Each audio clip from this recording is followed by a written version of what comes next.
ಆತ್ಮೀಯ ಬಂಧುಗಳೇ, ಶ್ರದ್ಧೆಯ ತಂದೆ ತಾಯಿಯಂದಿರೆ, ನಲ್ಮೆಯ ಸಾಹಿತ್ಯಾಭಿಮಾನಿಗಳೇ, ಕಗ್ಗ 12ರ ವಿವರಣೆ ಮನಸ್ಸನ್ನ ಬಹಳ ವಿಚಲಿತಗೊಳಿಸುವಂಥದ್ದಾಗಿದೆ. ಇಲ್ಲಿ ಅದೇ ಜಾಗತಿಕ ಮಹಾಯುದ್ಧದ ಒಂದು ಭೀಕರತೆಯನ್ನು DVG ಅವರು ತುಂಬ ಸೊಗಸಾಗಿ, ಮಾರ್ಮಿಕವಾಗಿ ಮತ್ತು ಮನೋಜ್ಞವಾಗಿ ಚಿತ್ರಿಸಿದ್ದಾರೆ. ಅದು ಎಷ್ಟು ಅವರ ಮನಸ್ಸನ್ನು ವಿಚಲಿತಗೊಳಿಸಿತ್ತು ಈ ಒಂದು ಘಟನೆ ಅನ್ನೋದು ಇಲ್ಲಿ ಗೊತ್ತಾಗ್ತಾ ಹೋಗುತ್ತೆ. ಮಾನವರೋ ದಾನವರೋ ಎಂಬಂತಹ ಶೀರ್ಷಿಕೆ ಅಡಿಯಲ್ಲಿ ಈ ಕಗ್ಗ ಬಂದಿರೋದು ಅದೇ 2 ಪದಗಳಿಂದ ಈ ಕಗ್ಗ ಶುರುವಾಗಿದೆ. ಅದು ಹೇಗಿದೆ ಅಂತಂದ್ರೆ,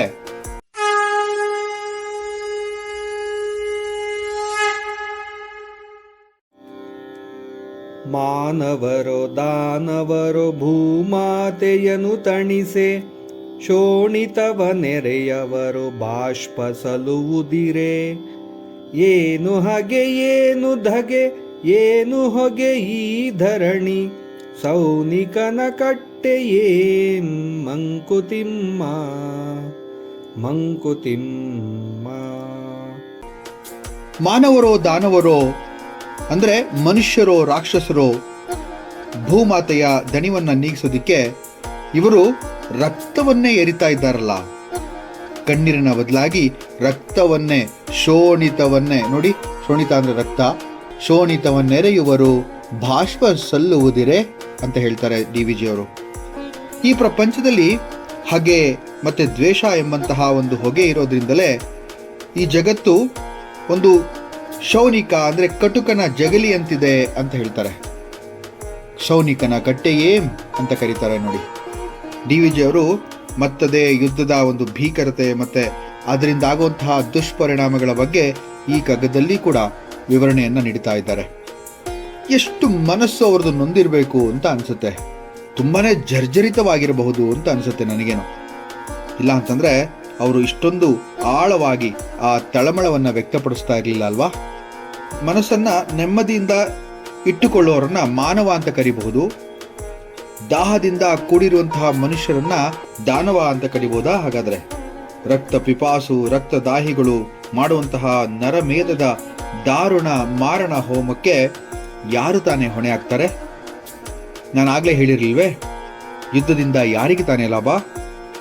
ಯಾರು ಗೆಲ್ಲುವುದು ಅಂದಾಗ ಮೃತ್ಯುವೇ ಗೆಲ್ಲುವುದು ಅಂತ ಹೇಳಿದ್ದಿದೆ. ಯುದ್ಧದಿಂದ ಲಾಭ ಕಂಡವರು ಇತಿಹಾಸದ ಪುಟಗಳಲ್ಲಿ ಇಲ್ವೇ ಇಲ್ಲ. ಇತಿಹಾಸವನ್ನ ಸಾಕ್ಷಿಯನ್ನಾಗಿ ಮಾಡಿಕೊಂಡು ಯಾರಾದರೂ ಹೇಳೋದಾದ್ರೆ ಯಾರೊಬ್ಬರೂ ಕೂಡ ಯುದ್ಧದಿಂದ ಲಾಭ ಪಡೆದವರಿಲ್ಲ. ಬೇರೆಯವರು ನಡೆಸುವಂತಹ ಸ್ವಾರ್ಥಪೂರ್ವಕ ವಿಧ್ವಂಸನೀಯ ಕೃತ್ಯಗಳಿಗೆ ಬಲಿಯಾಗುವುದು ಸಾಮಾನ್ಯ ಮನುಷ್ಯ ಮಾತ್ರ. ಅದರಲ್ಲಿ ನೊಂದವರೆಷ್ಟೋ, ಪ್ರಾಣ ಬಿಟ್ಟವರೆಷ್ಟೋ. ಈ ಒಂದು ಯುದ್ಧ ಅನ್ನೋದೇ ಹಾಗೆ ಅಲ್ವಾ. ನಮ್ಮ ಇತಿಹಾಸವನ್ನೇ ತಗೊಳ್ಳಿ.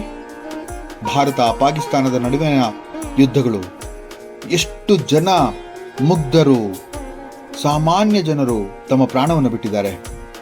ಡಚ್ಚರು, ಫ್ರೆಂಚರು, ಆಂಗ್ಲರು ಇವರೆಲ್ಲ ನಮ್ಮ ಮೇಲೆ ದಂಗೆ ಎದ್ದು ಬಂದು ನಡೆಸಿದಂತಹ ಮಾರಣ ಹೋಮ ಯುದ್ಧಗಳು ಅದೆಷ್ಟೋ. ರಾಜರಾಜರು ತಮ್ಮಲ್ಲಿ ಕಚ್ಚಾಡಿಕೊಂಡು ಬಡದಾಡಿಕೊಂಡು ನಾಶವಾದಂತಹ ಉದಾಹರಣೆಗಳು ನಮ್ಮಲ್ಲಿ ಅನೇಕ. ಇತಿಹಾಸ ಬಿಡಿ, ಪುರಾಣವನ್ನೇ ತೆಗೆದುಕೊಳ್ಳಿ. ಹಿರಣ್ಯಕಶ್ಯಪನಿಂದ ಹಿಡಿದು ಹಿರಣ್ಯಾಕ್ಷನ ತನಕ ದೇವ ದಾನವರ ನಡುವಿನ ಯುದ್ಧಗಳು ಅದೆಷ್ಟೋ ನಡೆದೋಗಿದೆ. ಕೌರವ ಪಾಂಡವರು ಕೂಡ ಇದಕ್ಕೆ ಹೊರತಾಗಿಲ್ಲ. ನೋಡಿ, ಕೌರವ ಪಾಂಡವರು ತಮ್ಮ ದುರಾಸೆಗಾಗಿ ತಮ್ಮ ಆಸೆಯನ್ನ ಈಡೇರಿಸಿಕೊಳ್ಳುವಂತಹ ದುರಭಿಮಾನದಿಂದ ಎಷ್ಟೋ ಅಕ್ಷೋಹಿಣಿ ಸೈನ್ಯಗಳನ್ನೇ ನಾಶ ಮಾಡಿ ಒಂದು ಕಳಂಕವನ್ನು ಹೊತ್ತುಬಿಟ್ರಲ್ವಾ. ಟ್ರೋಜನ್ ಯುದ್ಧ ಒಂದು ಹೆಣ್ಣಿಗಾಗಿ ನಡೆದಂತಹ ಘೋರ ಯುದ್ಧ. ಅದು ಎಷ್ಟು ನ್ಯಾಯಸಮ್ಮತ ಅಂತ ನನಗಂತೂ ಈಗಲೂ ಅರ್ಥ ಆಗಿಲ್ಲ. ಹೆಲನ್ ಅಂತ ಒಬ್ಬ ನಾರಿಗಾಗಿ, ಒಬ್ಬ ಹೆಣ್ಣಿಗಾಗಿ ಆಸೆ ಪಟ್ಟವ ಒಬ್ಬ ತನ್ನ ದೇಶದ ಎಷ್ಟೋ ಮುಗ್ಧ ಜನತೆಯನ್ನ ಬಲಿ ಕೊಟ್ಟ ಅಲ್ವಾ. ಮಹಾಭಾರತದಲ್ಲಿ ದ್ರೋಣರು ಹೇಳಿದಂಥ ಒಂದು ಮಾತು ನನಗೆ ಇಲ್ಲಿ ಜ್ಞಾಪಕ ಬರ್ತಾ ಇದೆ. ರಾಜ ರಾಷ್ಟ್ರ ಪಾಪೇನ ರಾಜ್ಞಾಹ ಪುರೋಹಿತ, ಭರ್ತ ಸ್ತ್ರೀ ಪಾಪೇನ ಶಿಷ್ಯ ಪಾಪೇನ ಗುರುಸ್ತತ ಅಂತ ಹೇಳ್ತಾರೆ. ಅಂದ್ರೆ ರಾಷ್ಟ್ರ ಏನಾದರೂ ಪಾಪ ಮಾಡಿದೆ ಅಂತಂದ್ರೆ ಅದಕ್ಕೆ ನೇರವಾದ ಹೊಣೆ ರಾಜನೇ ಹೊರಬೇಕಾಗತ್ತೆ. ರಾಜ ಪಾಪ ಮಾಡಿದ್ರೆ ಅವನ ಸಭಿಕರು ಅಂದ್ರೆ ರಾಜ್ಞಾಹ ಪುರೋಹಿತ ಅಂತಾರೆ, ಅವನ ಸಚಿವರು, ಅವನ ಸಲಹೆಗಾರರು, ಅವನ ಮಂತ್ರಿ ಮಂಡಲಗಳು ಇವರು ಆ ಒಂದು ಹೊಣೆಯನ್ನು ಹೊರಬೇಕಾಗತ್ತೆ, ಜವಾಬ್ದಾರಿಯನ್ನು ಹೊರಬೇಕಾಗತ್ತೆ. ಭರ್ತ ಸ್ತ್ರೀ ಪಾಪೇಣ ಅಂತಂದ್ರು, ಎಷ್ಟು ಸುಂದರವಾಗಿದೆ ನೋಡಿ. ಹೆಣ್ಣು ತಪ್ಪು ಮಾಡಿದ್ರೆ ಗಂಡನೇ ಅದಕ್ಕೆ ಕಾರಣ, ಹೆಂಡತಿ ಪಾಪ ಮಾಡಿದ್ಲು ಅಂದರೆ ಅದಕ್ಕೆ ಕಾರಣ ಗಂಡ ಅಂತ ಹೇಳ್ತಾರೆ. ಹಾಗಂತ ಹೇಳಿ ಮುಂದೆ ಹೇಳುವಂಥ ವಿಚಾರ ಬಹಳ ಸುಂದರವಾಗಿರುವಂಥದ್ದು. ಶಿಷ್ಯ ಪಾಪೇನ ಗುರುಸ್ತತ ಅಂತ ಹೇಳಿದ್ರು. ಅಂದರೆ ಶಿಷ್ಯ ಏನಾದರೂ ಪಾಪ ಮಾಡ್ತಾ ಇದ್ದಾನೆ ಅಂತಂದರೆ ಅದಕ್ಕೆ ಹೊಣೆ ಗುರು ಅಂತ. ಈ ಮನುಷ್ಯರು ಅವರ ಒಂದು ರಕ್ತ ಪಿಪಾಸುತನವನ್ನು, ತನ್ನ ಒಂದು ದುರಾಸೆಯನ್ನು, ಅವರ ಒಂದು ಕೀಳು ಮನೋಭಾವವನ್ನು ಹೋಗಲಾಡಿಸುವಂತಹ ಮನುಷ್ಯರು ಅಥವಾ ಗುರುಗಳು ಅವರಿಗೆ ಸಿಗಲಿಲ್ಲ ಅಂತ ಅನಿಸುತ್ತೆ. ಆದ್ದರಿಂದ ಅವರೇನು ಮಾಡಿದ್ರು, ಜಗತ್ತೇ ಅಚ್ಚರಿ ಬೀಳಿಸುವಂತಹ ಒಂದು ನರ ಮೇಧವನ್ನು, ಮಾರಣ ಹೋಮವನ್ನು ಅವರು ಮಾಡೇ ಬಿಟ್ರು. ಇಷ್ಟೆಲ್ಲ ನಡೆದರೂ ಕೂಡ ಈ ಜಗತ್ತಿನಲ್ಲಿ ಸುಖವಾಗಿ ಬಾಳುವುದಾದರೂ ಹೇಗಾಗತ್ತೆ?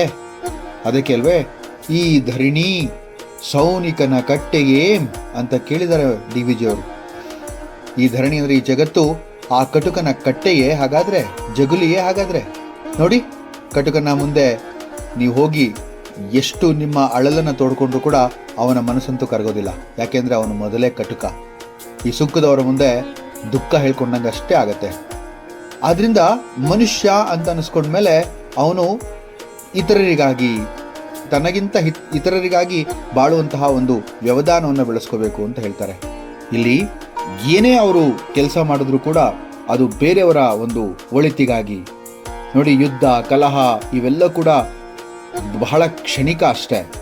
ಅವರು ಮುಂದೆ ಇನ್ನೊಂದು ಸುಂದರವಾದಂತಹ ಕಗ್ಗದಲ್ಲಿ ಹೇಳ್ತಾರೆ, ಧರಣಿಗನುದಿನದ ರಕ್ತಾಭಿಷಿಂಚನೆಯೇ ಅಂತ ಕರೀತಾರೆ. ಅದು ತುಂಬ ಸುಂದರವಾಗಿದೆ, ಮುಂದೆ ಹೇಳ್ತೀನಿ. ಇಲ್ಲಿ ಪ್ರಪಂಚದಲ್ಲಿ ಆಗ್ತಾ ಇರೋದನ್ನ, ಈಗಲೂ ಕೂಡ ನಡೀತಾ ಇರೋಂಥ ವಿಚಾರಗಳನ್ನು ಡಿ ವಿ ಜಿ ಅವರು ಆಗಲೇ ಬಹಳ ಚೆನ್ನಾಗಿ ವಿವರಿಸಿ ಬಿಟ್ಟಿದ್ದಾರೆ. ಇದರಿಂದ ನಾವು ಈಗಲೂ ಕೂಡ ಕಲೀಲಿಲ್ಲ ಅಂತಂದರೆ ನಾವು ನರಜನ್ಮವನ್ನು ಪಡೆದದ್ದೇ ವ್ಯರ್ಥ ಅಂತ ಅನಿಸ್ಬಿಡುತ್ತೆ. ಮುಂದಿನ ಕಗ್ಗದೊಂದಿಗೆ ಮತ್ತೆ ಭೇಟಿ ಆಗ್ತೇನೆ. ನಮಸ್ಕಾರ.